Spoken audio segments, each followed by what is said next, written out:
This podcast was produced by OAR FM Dunedin with support from New Zealand On the Air.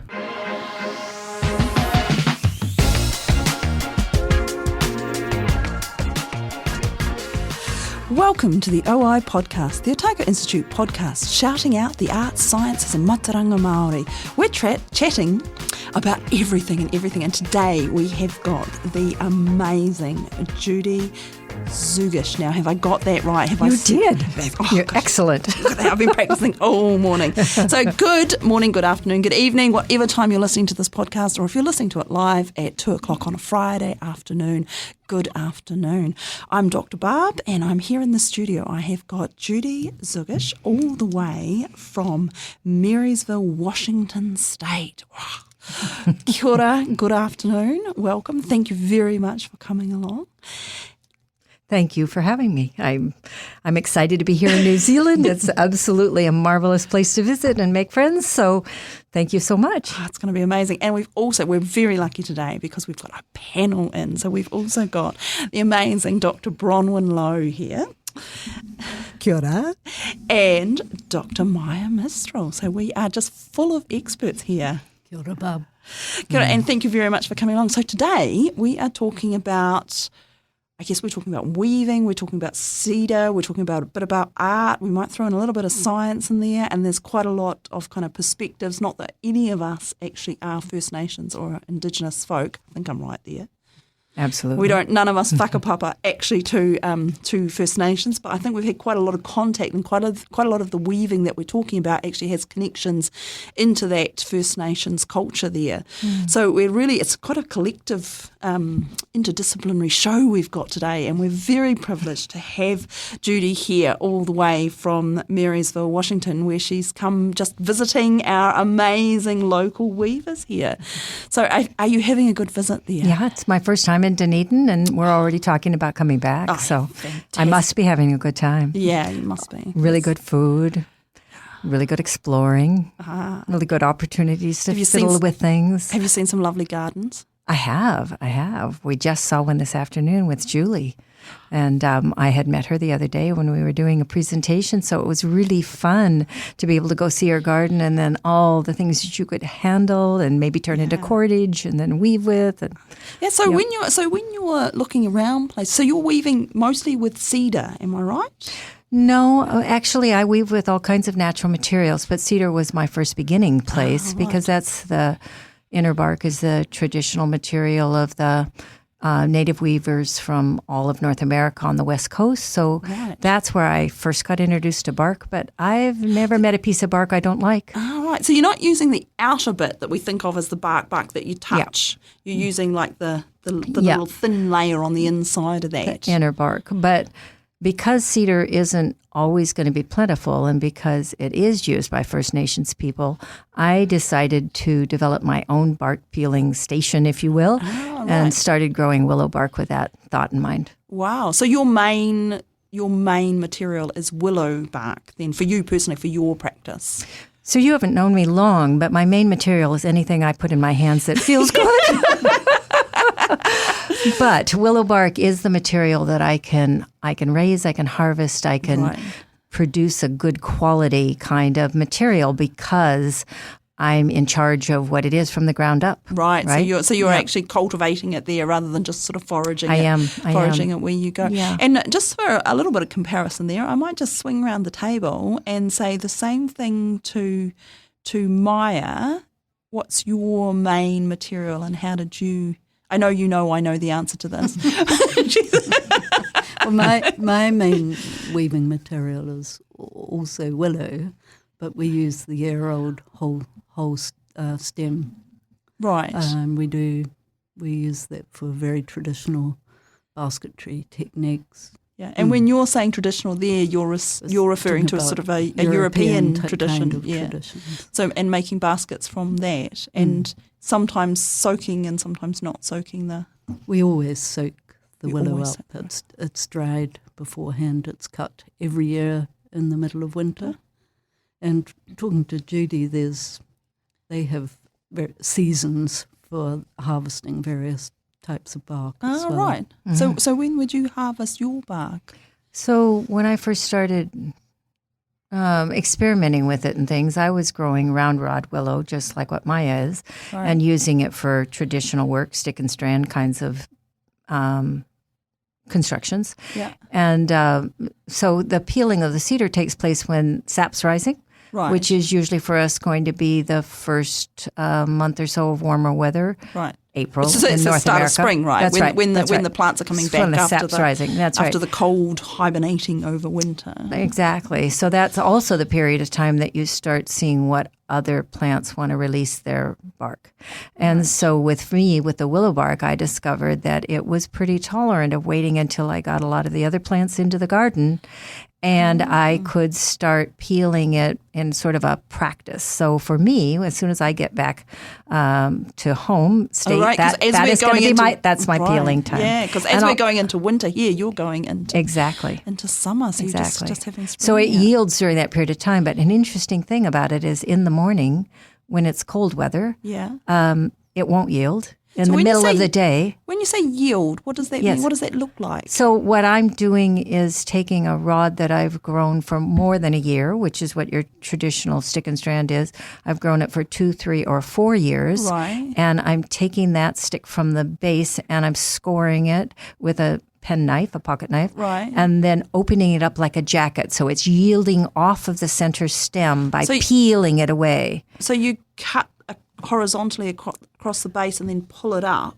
So I cut horizontally across the base, and so now I've got a long stick. Then I take the side branches off of that stick. Yeah. Then I lay it down and I score vertically, like I'm making a zipper line. Right, yeah. And then I'm going to pick that up from either side and peel it backwards off of it so I get a coil. So you get a coil. And then that's still got the outer bark on it. It does. And the inner layer. That's right. And then you take the outer bark layer off of that? Or how does so that then with work? a lot of barks, that is what you do, and you just have the bast fiber. But the reason I started peeling it at these different ages is so I could keep the interior and the exterior of the bark together. So if you look at that piece, you can see that outer bark and interior. Everybody here laughs at me because I love show and tell on radio, but everybody here laughs at me because it's radio. But no, this is fantastic. So you can actually see this is a gorgeous little bow here of willow bark that Judy's just handed me, and you can see it's got the green greyish on the outside bark is still there, and then this beautiful yellow kind of pale inner bark here. And so you're actually weaving with this whole thing. So on the bark, on the item that you're weaving, it has that very distinct colour difference as well. Oh, look, there's more show and tell. So there's this gorgeous. So this is gorgeous. This is just a little handheld basket here, and you can actually. I'll put photos of this obviously all up on the website. And the Facebook page, but you can see where you've used that colour. Is there a difference in the properties of the inside and the outside, like water resistance, or can you use that? So I actually want it to take up moisture. So after it's gone through that first peeling stage, it's going to be coiled inside out and dried for a full year. Right. Wow, that's a long. It is a long time, but it needs to condition. Right. So when you say inside out, it's got the outside bark on the inside of the coil. That's right. So that it doesn't curl around itself like it would around a stem. Oh, right. Of course, yeah. Because otherwise, like vertically, it would curl into a background into a circle. Right. So you want it to be flat, right? That's right. So you're rolling it the inside out, which you just said. Sorry, it took me ages to click what that would actually look like there. Right. Now that's fantastic. And then you cure it like that for a year. And do you take is it when you cut it off? Is it actually this width? Because these are sort of the biggest ones here are not quite a centimetre, aren't they? Yeah. So that's just the beginning of the processing that I have to do. So now I've got that big coil. Yeah. It needs to be soaked again, and it'll soak until it's limp, and I call it al dente noodle stage. Oh, right. Yes. Nice. And then we like an Italian food reference here. And then I'm going to take scissors, literally, and be able to start processing it into the widths that you see and the weights that I have so that I can use the whole piece will be made from different weights of the material and different widths so that they're going to interact really well together and support one another and have the same properties. Right, okay. Yeah. And so when you're cutting, so you're growing the willow till it's sort of 2 or 3 years, whatever, and then you're coppicing it basically, aren't That's you? right. You're cutting the whole branch off, and then Right. that will just grow again, and then That's right. but you're using much thicker stems, I guess, Right. than the ones that Maia and Bron are using here. Mm-hmm. Because you're just cutting every year, aren't you? You're just harvesting every year. Interesting. And she's keeping the bark on her rods. Yes. So are you always keeping the bark on, or are you sometimes peeling it off and No, sometimes? taking it? sometimes we strip willow, and Right. actually, Judy, you process your yeah. bark at exactly the same time that we would be stripping willow. Oh, is that right? You take the bark off, and you're left with a very white rod. It's white rods, yeah, and that just, I guess, gives a different look to the basket tree. Does it have different properties as well as different look? What? I see Bron nodding there. Yes. Yes. Yeah, it tends to soak up more easily when it's white, when it's had white. the bark off. So what does soak up mean? That means When we're making a basket from willow rods, similar to what Judy has to do, she has to soak the willow bark in a bath of water, just plain old water, until it goes limp. With our willow rods, we soak them up for almost, depending on how long they are, up to 3 weeks, submerge them in water, and that makes them flexible again so they don't crack when you bend them. So you're harvesting and then drying them, Yep. and then re-soaking them so they're flexible again, Yep. and then so you don't get like kindling. Yeah, Cracks because when you otherwise don't- it will because crack. you don't want cracking stuff, Yeah, right? So you yeah. want that flexibility back in it. And can you just do it green? Like, can you just do it without the drying and then the? You can, but what will happen is the rods are naturally, when they're drying, shrinking, and so your basket ends up very gappy, and Right. depending on your technique, it can fall apart. Right. Which is why the dried willow is, you dry it, cure it, as Judy said. Right. And also that means you can store it for ages, whereas Right. when you work green, you've only got a window of time to work in. Yeah, right. So you'd have to make like all your baskets in the 2 weeks. Well, That's 2 basically- months, but yeah. Okay. Yep. So drying your willow gives you that chance to make a basket more when you feel like it, Yeah. rather than when the material's ready. Yeah. Yeah. And also it makes that tighter weave and I guess that's quite important, right? If you're making baskets that are carrying things, that you can control the size and the amount of the holes, and you want a basket that's not going to fall to pieces. Yeah, there's a reason why those traditions have been developed. Yeah, no, it's quite interesting. Eh? So how do you get these? So these are different colours here, right? Yeah. From the bark and the inner layer. But then in here, this is the little pot basket that I'm holding here, there's actually one that's kind of pinky colour and one that's kind of greeny. Are they different varieties or are they just different what? Yeah, so that particular band, and it's also at the top at a place, is actually inner bark of cedar, Thuya plicata. So it is the bast fiber, as you were saying. The outer bark comes away from that. You get the inner bark. It's a thickness, and there's numerous times that you are separating the growth rings layer by layer by layer in a peeling process. So when you're doing the cedar, you're actually taking the outer layer of bark off, and then you've got the next strip. So when you're looking at a round, like if you've chainsawed it through for firewood of just a normal log, and you've got the circles for the annual rings, and you're sort of taking it like a section, so it's a strip from those rings as you go in, and you've got the outer bark, and then you can take different layers of the ring on the way in. So you're peeling away the outer crusty bark from Yeah. the inner bast or cambium layer. Yeah. And then you're able to, it will have a thickness too, depending upon the age of that particular tree that you harvested. Yeah. So, of course, it has years of growth. Yeah. And so then what you're doing is bisecting them. You go through the curing process, Yeah. go through the soaking process, Yeah. go through the turning it into strips so that you can now start to thin them. And that's where you're bisecting the piece and literally peeling peeling it it apart.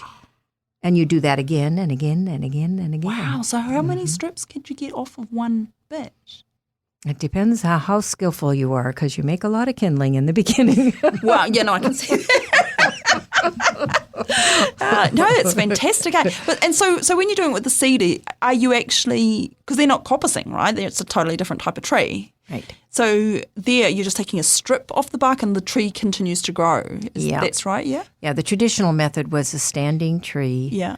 a proper climb into the mountain forest where you'd have some that didn't have lower limbs. Yeah. identifying a tree, thanking and asking that tree to share itself, and then taking 2 or 3 strips only from that tree so that it could heal over again. Yeah. Now, oftentimes, if you're, for instance, going to be someplace where they're going to be doing some cutting for lumber or whatever, and you can make arrangements ahead of time, then... Sorry, I shouldn't say that. I'm still cutting cedar trees now. A little bit that happens, and so then you can go in ahead of time, Right. and as those trees come down, you can harvest the whole of the tree because you don't want to waste the tree Right. in any way and what it can provide for you. So, yeah. Yeah. It's kind of it's bittersweet, really, isn't it? Like it's kind of a sad... It is. I don't know. It's like... You think there's some melancholy in there, do you? I do, because I think like, well, you've got this big tree there and you're like, you're kind of taking a couple of strips off and thanking the tree, and the tree continues living, and then you're like, we don't, they're being cut down, we don't want to waste them, but then it's also, you're like, you've not got that process of like having a live tree that you're taking. Well, that's true, but it bothers those of us who see it as a resource and a very valuable and a very sustainable resource. So to just see that turn into a fire pile, right? Oh gosh, that would really bother me as well. Yeah. So I mean, I totally agree. It's better to use the resource for the value of the resource than not. But I still kind of see it as kind of melancholy for some reason. It's very strange of me. Sorry about that, guys. Oh dear.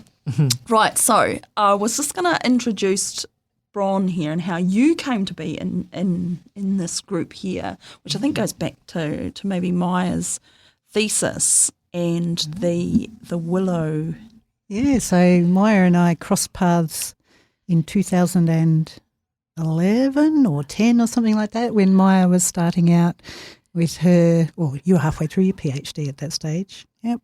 And I was working in the textile science department at the university, and through my links with the botany department, Janice Lord, Dr. Janice Lord there, she suggested that I might come on to Maia's supervising team, because Maia was interested in testing the properties of the willow and the different willow varieties, because Maia had collected more than 50 different varieties of willow to test. So now you've got this big garden of willows and all sorts of varieties there, and quite a thriving little willow weaving community. Now, remind me again what the name of it is. So we're Coastal Otago Willows and Weavers. Coastal Otago Willows and Weavers. Yeah. So that's like cow. Wow. Like power, only cower. Right. So that's up at Seacliff, right? Yeah. And that's got all the different varieties. And then I guess when you were doing that, you obviously did find very marked differences between some of the varieties. I think Maia can answer that. And which ones were good and which ones were bad. But you're predominantly just using willow at the moment in your weaving, aren't you? Mm-hmm. Yeah. There's quite a lot of differences between the species of willows we grow. There's 3 main species we grow. Right. But they've been selected within, and they have quite a lot of natural variation. So, for instance, in the Salix purpurea, or the purple willow group, that we have a number of cultivars. So they range from one very small, fine one that might grow a metre, right, to some that might get up a couple of metres. Right, and that's stockier, and you use them for different things, parts of the basket. Yeah, and when you're saying those growing lengths, that's just 1 year's growth, right? 1 year's growth, because you're cutting them, you're coppicing them all at a year, so it's all the same amount of time, and some of them are just like really fast growers, I guess. Some of the Salix verminalis has an extraordinary growth rate, so that gets up to 3 metres in 1 year. Yeah. Oh, and Judy, did you get a look at this lovely garden up there? I did, and I have to say it is one of the most beautifully tended and cared for. I mean, you can see the love in that willow, and it's a patch that's really got some gorgeous, gorgeous plants that I feel the care shows. That makes a big difference with a plant, is the care that goes into it. But it's well sited, well planted, well cared for. It's quite nice. Yeah, it's lovely. And it is well cared for, because our group, we're a fairly loose group of people who just love working with plant material. where we work with a variety of plant materials, but mostly the willow for this particular project. And we've got probably between 20 and 30 active members at the moment, which is just great. And a real shout out to all of those girls who come up once a month and do the weeding and the mowing, and then the big harvest, which happens in July. That's a huge amount of work, and we call on all friends and family and anyone else, Barb, to come and help with our harvest, because it does take a pretty intense few weekends to cut the entire patch. Yeah. And then once you've harvested, then and just dry it, and then you've got that resource for the rest of the year. Yeah, and we enjoy weaving together. So we tend to have get-togethers where we congregate in a place, and we might have a certain project to work on that we are teaching ourselves or share. Someone might go away and learn something new, and they come back and share that knowledge. And there's lots of resources on the internet these days to help us learn different basketry techniques. And we've even started having an annual retreat where we buzz off for 4 days and just weave flat out for 4 days. That's pretty cool. Yeah. And one thing I was going to say, so you're basically just doing rod work here, right? But Judy's doing, basically you're using the same species, right? You're using willow. When you're using willow, you're using willow. Yeah. So you're different species, though, that Judy... That's exactly the question I was going to ask. Are they different species, or could you just grow your willow, some of them, longer, and then try stripping the bark and using that? Since meeting Judy, of course, we've got very excited about the idea of doing that. So that's on the horizon. It could well be. Because it might be that, I mean, I don't know what species you're using, but it may be that your species is just as good or better. Absolutely. Because has anyone tried it with your species? Do you have any information on that, if they've tried doing it with longer things? Because I guess that came from your association with the cedar, right? And then you've carried that on from there and thought, okay, well, can I do this with willow? Yeah, I think that the experimentation with different places that willow is grown, different conditions it's grown in, different species you're growing, it's all part of the learning process. That's how we discover things. Yeah. But definitely getting that insight about how long to grow it and what way you're going to use to be able to harvest it, instead of going through those years where you make mistakes and you don't figure it out. Now you kind of got a little bit of a way to start the experimenting, but absolutely where you are is the place to discover. Yeah. Mm-hmm. And do you know if we've got that species in New Zealand that Judy's using, Maia? I think it might be in the National Willow Collection. Right. I mentioned earlier that we strip willow. Oh, yeah. One cultivar usually. It's a Triandra willow. And when get the white rods. And the bark is used sometimes for weaving as well. So at least we know we've got full of species we can start with. Yeah, interesting. Yeah, but we're not familiar with the wood when it's 3 years old. So, it's a totally different thing, isn't it? But yeah, so that'll be fun. It's going to be fun, and that, I guess that's sort of a long-term experiment as well. Because if we're going to see if so where is the National Willow? Come back in 5 years or so. Yeah, where's the National Willow? It's in Massey University. In Palmerston, right? Mm-hmm. So they might give you a cutting or something of that species if you ask nicely, would they? That Judy's using? I just had a feeling it may be there, but I might. We'll check it out. It's all for the future. It must be here some. I mean, there's willow everywhere in New Zealand. It's quite a pest in places. So I guess that if the chances are it's here, right? The chances are it's somewhere, and then you can get a couple of cuttings of it and have a go with Judy's, and then you've got the control, right? You've got the reference of Judy's one, and I guess we just convinced Judy to come back to this lovely, lovely city and see how it's going. Give some tips once the willows have had that chance to grow. And we should go and visit Judy. Oh, that would be amazing, wouldn't it? Yes. So now going back to so you were talking about the climate there and the environment, and do you think that has quite a big effect on the quality of the bark, or the fact that they're using this bark, or what plants they are using for weaving? Because of course this all goes back to the kind of the indigenous culture of using the plant material wherever you are. humans have always wanted to carry stuff around with them. My husband would say often too much. But I think that's a very human thing, is that we've always wanted to carry things and, to make a big thing to carry, pottery is not the way to go, mostly because it's quite heavy. So basketry becomes quite a thing through cultures everywhere. And I guess for me, some of the interesting part to discuss is the differences between where you're on the west coast, which is for all those out there who are a little bit geographically challenged. It's the rainy part, Washington State, not Washington DC, right? Right. So it's the bit where twilight was set. So like really rainy, lots of forest, those big tall redwoods, salmon, bears, that sort of thing. That's what the picture we're conjuring, right? And I think Bron was saying Pearl Jam. That was not what sprung to mind, but I don't know. Sleepless in Seattle is also there. What are our cultural references around Washington? Starbucks. Oh, Starbucks. Did that come from there? Oh my goodness! I totally didn't realise that. I was so into this place. Oh gosh. Okay, so and Gretchen Brownstein. Oh really? Oh, I didn't know that either. I thought she was Canadian. Okay, so Marysville, so that's, I mean, in a way, it's kind of a similar climate to here in Dunedin, isn't it? It's kind of, no, I'm getting shaken heads. I've never been to this place. Tell me how it's different.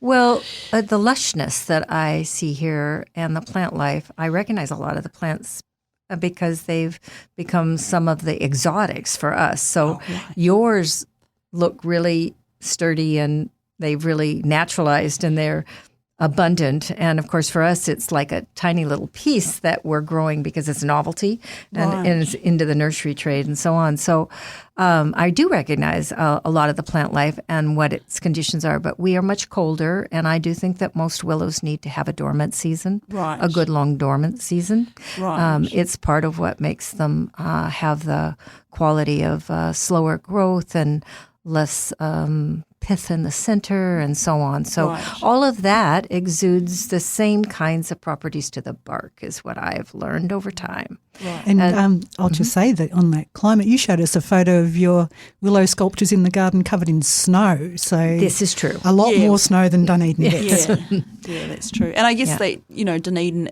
New Zealand is a big island. So even though there are cold places here, we don't have that continental weather where even Europe, where your original traditional basket weaving from willow that Maia's brought in here is based on a much more continental type environment, although I guess the UK is still an island off the shore of a big continent. Anyway. But much colder winters. Yeah, colder winters, shorter growing season, gray skies with mist in the air, so the humidity is always there. Yeah. And willow is a species that can be grown in many, many, many places, and it's which going is why to behave it's such differently. A good weed. Yes. So it's going to adapt where it is, and a species that's particularly good for me might not be for somebody else. And the growth rate's going to be different, et cetera, too. So it's a really adaptable, generous, if you will, plant. Yeah. Yeah. Yeah. And so you've got a whole variety. I'm just so keen to see this. We've got this show and tell going here. You've got a whole variety of things here. And I did a tiny bit of research on the web, and I see that you're also an artist. So I'm wondering where you draw the line between things that you're making for craft and things that you're making as art, or if indeed there is a line, if it's just a big blurry smudge. It's a blurry line, but I know the difference. Oh, wow. I feel like when I'm doing something that I'm concentrating on technique and developing what the possibilities are with the material and being able to duplicate them, that's when I'm in craft. Right. But when I'm taking those same techniques and those same materials and I'm doing an exploratory shaping or discovery or rule breaking, then I'm in the zone of art. And it's going to be a one-off. It's only going to happen once. It's going to teach me something more, but it's not going to be duplicatable. So somebody can see something that's like really wonderful and go like, I need you to make 3 of those. And I'm like, can't do it. I can make 3 in the same concept. I can begin again the same. But art is going to be something that happens between you and your skills and the moment, in my opinion. That's a very good definition. I like that. Mm. Yeah, I think when I'm a knitter, and I think when I'm knitting, I think the same. When I'm just like following someone else's pattern and just knitting it, that's just craft, or just craft. That's craft, and quite often I'm doing that to try and make my skill get better or learn something new or a different technique, which is exactly what you said. Right. But then when I kind of go completely off on an angle and decide to make an abstract hat with different colours, and that's where I think I've breached somehow and touched the void of art there. Yeah, and it doesn't happen all that often in my case. I really love the art zone, but you can't conjure it up. You have to enter it. Yeah. And at some point you need to have, you have to let loose of the parts of it that you're trying to control and let the possibilities of what you're trying to reach out and express come out instead. So at that point, I don't any longer feel like I'm the architect of the finished piece. I feel like there's a fusion, if you will. Right. Mm-hmm. So you're sort of leading the materials and I don't know how it's going. And the materials are leading and me, and there's some moment at which you just have a insightful possibility. And once you get there, you go, wow, well, something overtook me. That's lovely. So I guess my one last question on that kind of vein is how function fits into that, and whether art can still be functional, or whether art something has to be not functional in order to be art, or if it can still be functional, or is function synonymous with craft there? Well, I think there's a merging there too. It's always an interesting discussion when you get crafters and artists together, isn't it? So I believe if you do your craft to the level of as close to perfection and you repeat it and it becomes an elegant form of craft, also functional, it is also art. I mean, when you see woodworking, it's still woodworking. But you know the difference between when it's passed into art, but it still functions, right? Yeah. And so I think the same is true. And whether you come at it as a crafter who deliberately develops their skills in one medium, or you come at it as an artist who's an explorer who needs to learn the materials and the techniques, you have to get good at what you do, either side of it. And once you do, and you're devoted to it, I believe it's the level of art. I mean, you'll see backpack baskets that are carrying supplies, and they are art. You'll see others, and they are craft. Yeah. Mm-hmm. No, it's actually, I think I would agree entirely with that concept, actually, because I think sometimes people say, it's just craft in kind of a derogatory manner, but I think craft, when it's done to that level of skill, that is art. And when you see it, you know it. Right. I think that is true. Right. Do you want to comment on what your partner does? Oh, so Bill also works with Willow, but he works in a very craftsman-like approach to it, which means he's doing hand-skeined willow that comes from the rod and converting it into these fine baskets that you also make the mold for it. You make the stand for it. You process the material. And so they are duplications of each other, each one getting to a level higher and higher of perfection. But it's clear when you look at them that they are sensational, pure, clean line, artful projects. Right, yeah. That's amazing, eh? Yeah. So, how did you start in basketry? Where did you come from? Did you always want to weave things, or how did you come across this life journey? I'm a little bit of a serendipitous person. So here's the story, and my son likes to laugh at me when I tell it now. For a while, he didn't want to hear it. So we had moved to this property, and I was a young mother that I live on today and have gone on to develop. And I was out with him in my backpack, sitting on my shoulders early in the spring, and I was just getting to know this garden, and it had a magnolia in it. I cut some of the branches, and I'd also been peeling some of the quack grass that was down in the sandy soil that I have. And all of a sudden, instead of turning those two things into compost, the quack grass couldn't have gone to the compost. What is this type of grass? Quack grass is a little running pernicious weed, and when ducks, when you pull it quacks. It quacks. I was just checking that I'm hearing that. It's very long and it peels into everything, and it's not a weed you want. Ah, right, okay. But is it native to where you are? No, it had gotten into the garden somewhere, and then it never goes away. Oh, right. Yeah, Quack. So that's what it's called, quack grass. So anyway, I have this branch, and I'm looking at it, and instead of feeling like I'm going to pile them all up and clean up and start the compost pile, I just thought, this is so beautiful, this branch. And then I had this grass, and it was long and it was strong, so I just started kind of lashing it. No particular way. I didn't have any skills, but I was tying them together so I could see the form. Right. And something overtook me.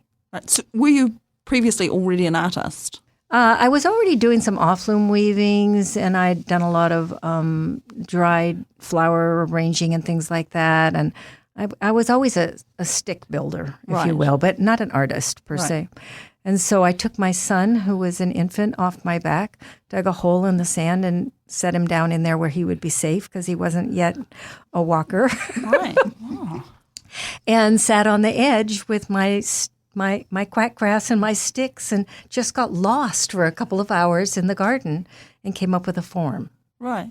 And the form wasn't meant to hold anything, and I didn't know what it would do, but I knew it was very cool, right? Right. Hung it up, and fast forward, I did a number of those for a number, I don't know, probably 6 months or so, and then I was doing an art show where I had some dried flower wreaths and things, and some lady comes along and she says, "Oh, I love your baskets." And I said, "Oh, is that what they are?"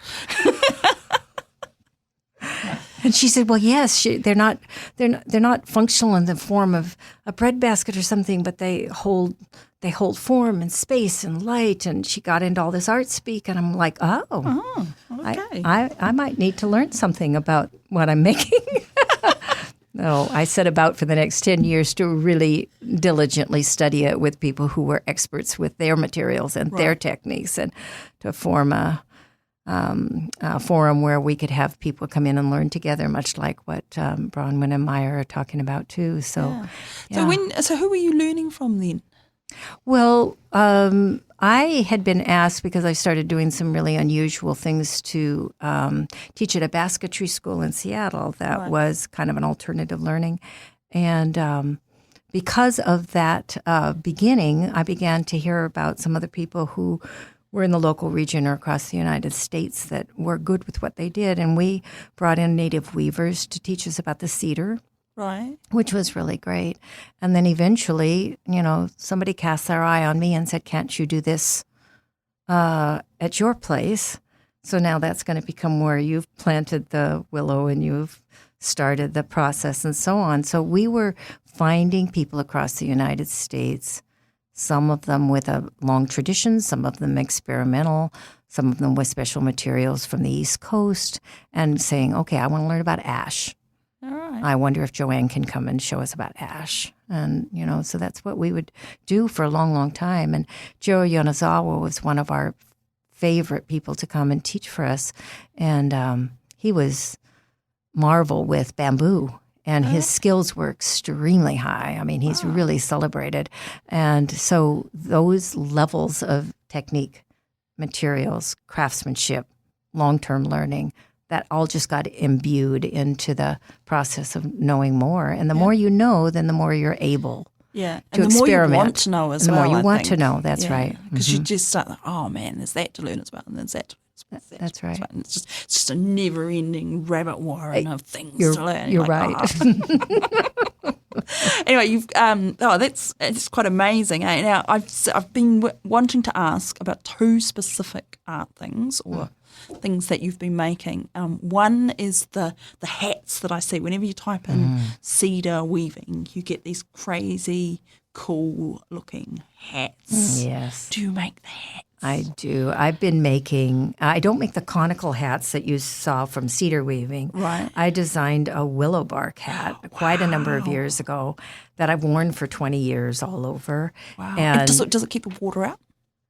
Is it rainproof? No, not It's a sun hat. entirely. What it is a hat that I wear out to get sun protection, but I also wear it in the rain, so then it's limp, and then I reshape it. So it protects me a certain amount, but it's a beautiful hat that gives you lots of shade and a very stylish thing to take with you. Have you seen Bron's sun hat? Have I? Oh, the blue one. The blue and yellow one. Yeah, fabulous. Really fabulous and so stylish. Dear. We'll put a picture of that up on the thing as well. Yeah. All right. So that's amazing. So it's one of the reasons that I started growing the willow bark for much longer and then sort of hoarding it so that I would be able to have enough to be able to do these hats. Right. And occasionally somebody gets a gift one, and occasionally I'll get a forum of people together and they'll get to make their own hat. Yeah. And that is spectacular. That sounds spectacular, right. Yeah. Right. Yeah, but it's a lot. I'm imagining it's a lot of work in making a hat. It is a lot of work, and you need to be somewhat skilled. Right. I mean, you have to have had some experience before in order to handle the bark well. Right. Yeah. How long would it take you at your level of skill to make a willow bark hat? Well, I don't rush the process. I absolutely adore doing the work well and doing it steadily and methodically because there's meditation in it. Yeah. But once you've moistened the material and you've processed the material, so that's 60% of your work. Once you've done that, then it's a 3-day process to be able to actually weave the hat. Mm-hmm. Right. Yeah. Right. Yeah. You know, I'm always discussing this with Bron because Bron's harakeke weaver some years now, and it's the whole processing thing at the start. So when I'm saying time, I'm just really concentrating on that finishing bit. It's like with the knitting, right? You're not talking about growing the sheep and spinning the wool and dyeing the wool and all of the pre stuff. Mm-hmm. You're just talking about the finished knitting the bit or weaving the thing or whatever.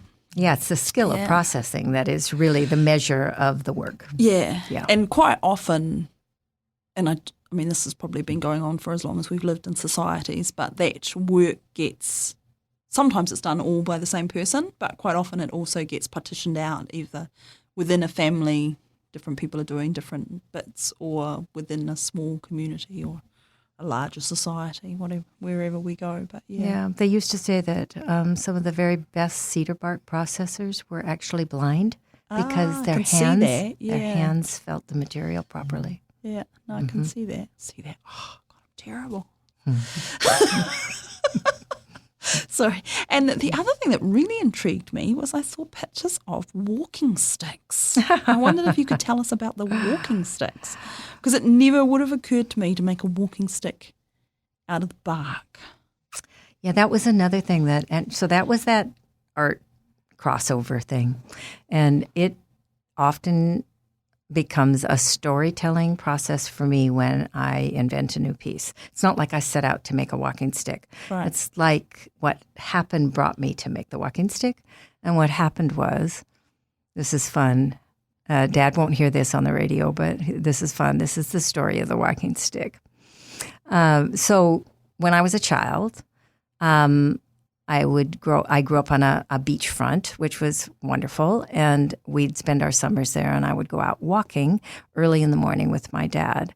And as we would go along the shoreline, at some point he'd say, well, you're a little older this year, and you're going to be needing a walking stick. We're going to need to find you the right size walking stick. So we'd walk along, and I'd eventually find a branch, and does it pick the holes out of the rocks properly, and so on. And that just became my buddy, right?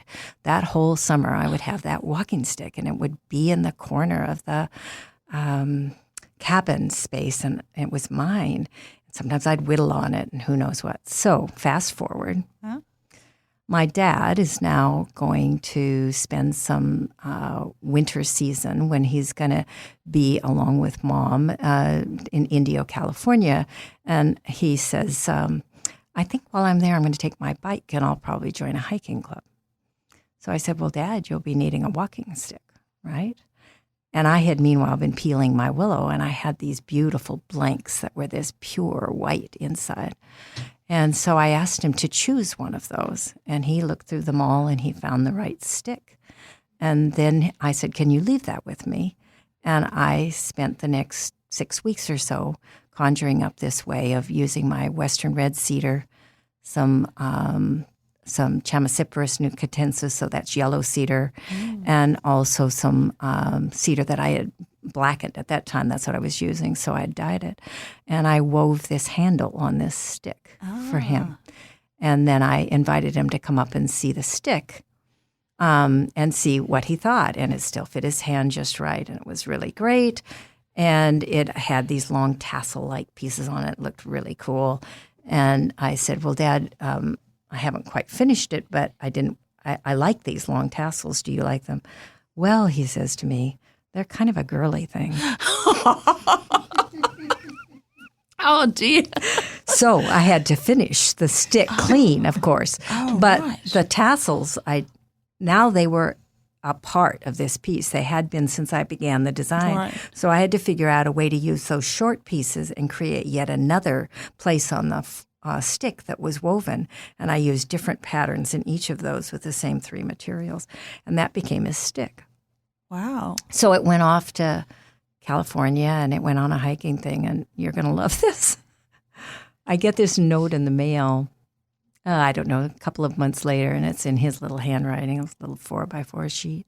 And it says, Judy, we had a contest, and I entered our stick. It's our stick. That's right. We won most beautiful stick.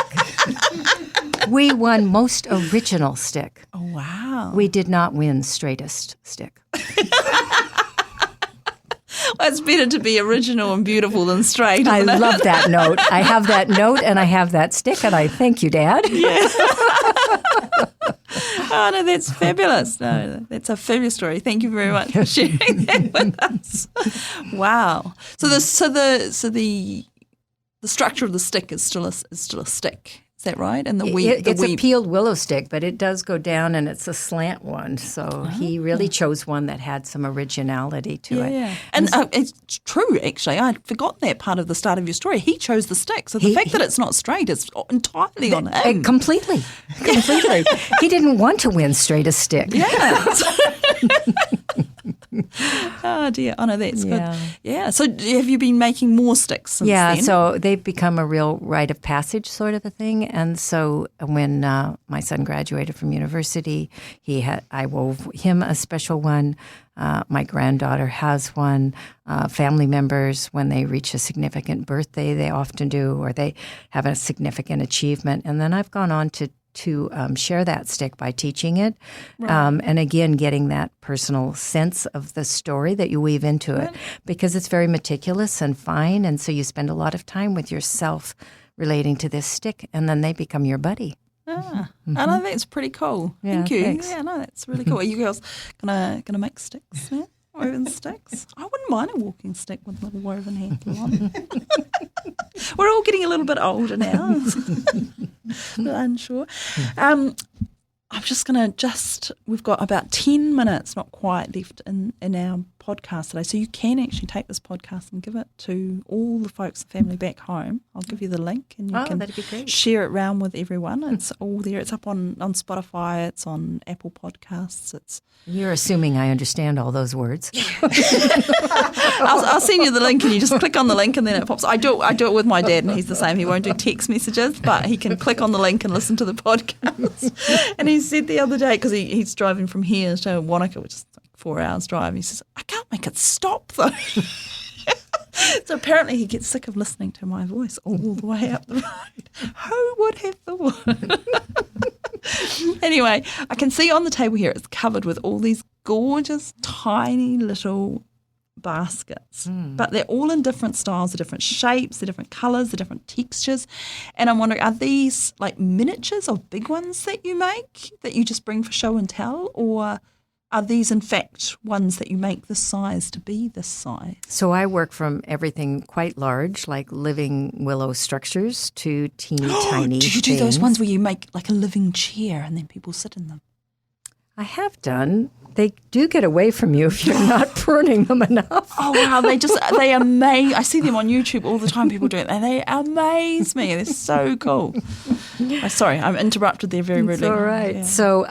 So I like to work everything from that medium level, which is usually a pretty good learning size. Like sort of a fruit bowl. Absolutely. Something you can hold in your hand right. size. But when you work really big or really small, it's a different challenge, right? Yeah. So I like to do that. And I call these my wee gems. Wee gems. I Wee like gems. that. Wee gems. And I like for them to have different technique and different material and express themselves and show how much they are related to one another. Yeah. They really are connected, but they also are each individuals, almost like a family. You've definitely achieved that, I would say, if I'm allowed to be the Absolutely. You want to put some fingers on I them? do, honestly. I just can't, they're just so tactile. I just want to touch them. Like this one here is absolutely gorgeous. What's this little coloured woven string? Isn't that here? wonderful? So that amazing.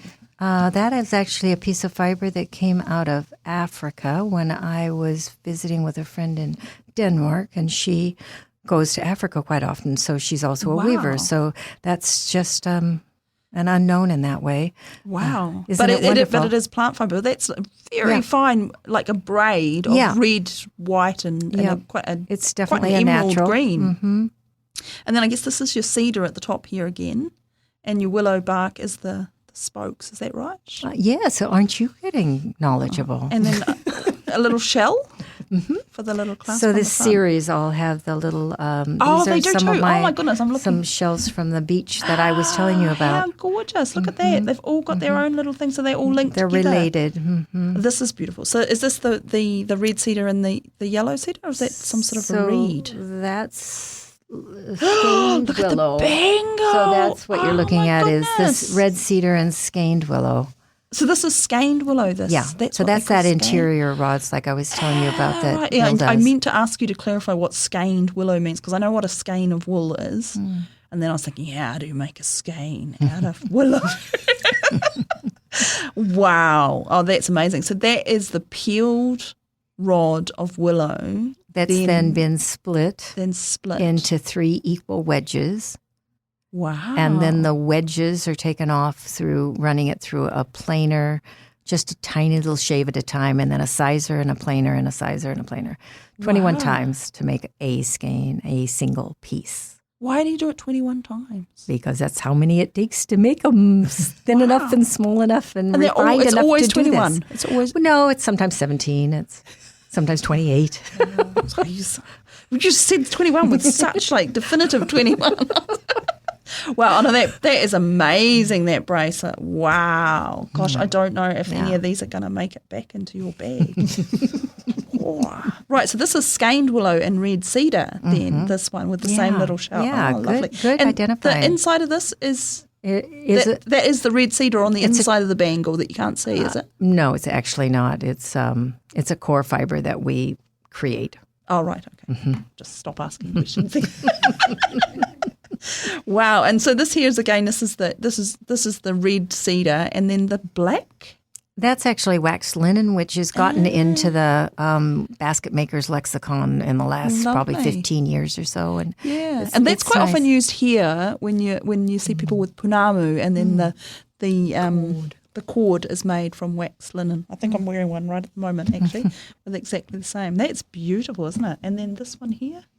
I'm running out of time because I'm getting hand signals from everyone that we're almost at the end of our hour. But this is beautiful. I love all the different shapes. Copper wire. And this has got a little bit of copper wire holding it together. Right, and you really see the willow bark in that one. And you do. see the rise of the willow bark. That's the Yeah. intention. It should be like a trunk of a tree Yeah, almost. and especially with the little bit where the branches come, you can definitely see that it looks very much like a little pixie or something would live in it. Maybe pixies are in America. They have, and then this platter one is also very gorgeous. So that's that skeined willow again, and then the cedar, and then this little bit here. I'm going to hang that.